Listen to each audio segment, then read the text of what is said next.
Hi, I'm Tyler with GolfKicks, and today we're going to show you how to put in your cleats. You've got a box with 20 cleats inside, whatever color you ordered. Comes with a couple ball markers, a Sharpie for mapping out your traction, and a little 5mm hex driver, and that's what you use to screw them in. So the first and very important thing is you need a flat rubber sole. So I'm looking for flat spots on the sole, rubber, not spongy foam. And what I like to do, because all shoes are different, is to lay these things out. We do an 8 cleat pattern on an adult pair of shoes, and you lay them out in likely spots where you're gonna want the traction. So I'm staying within the footprint of the shoe. You don't want them hanging off to the side. And I'll lay them out like this. And then once I've got them where I want them, let's see, this looks pretty good. Move this one over a little bit. Then I can go with the Sharpie and make my marks, and that's where I'm gonna screw them in. If you have the option between like a bump on the sole and a crack, I like to go crack, just because they dig in better and it gets them started. So let's see, I'll make all my dots. You won't be able to see it that well on the black.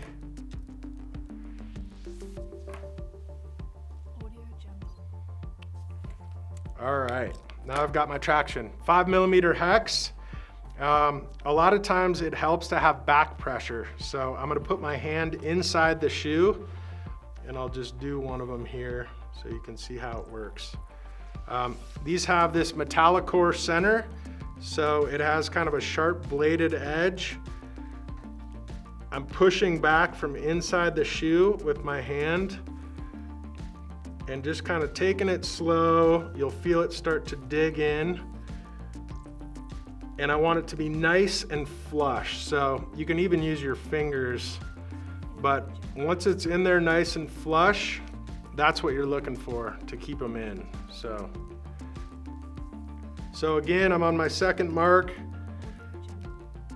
You got to push kind of hard when you begin just to get that first blade going. But once it's in there, 1, 2, 3, it should go deep, and I'm getting it nice and flush with the sole.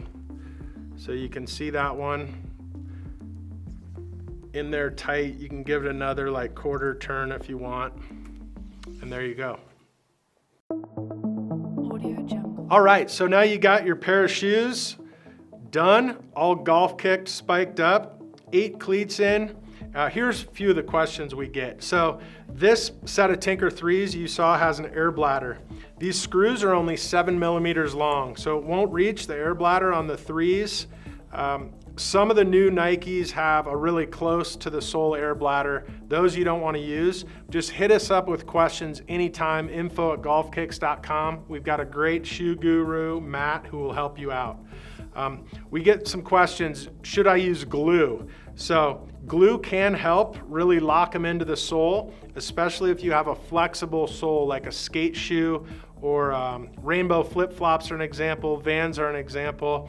Definitely dab a little shoe goo around it. We like shoe goo because it dries with some flex in it. It doesn't get crispy like super glue would. What else? So it comes with a few extras in the kit. So you'll use 16 on a standard adult shoe install, and you'll have 4 left over. If you mess one up, if you lose one on the course, there are 20 in the box. So again, thanks for trying out GolfKicks. Let us know if you have any questions before you go into a shoe. We've become pretty good at knowing what kind of shoes work, what don't, and we want to be very helpful. See you out there. Be safe on the course. Hit them straight.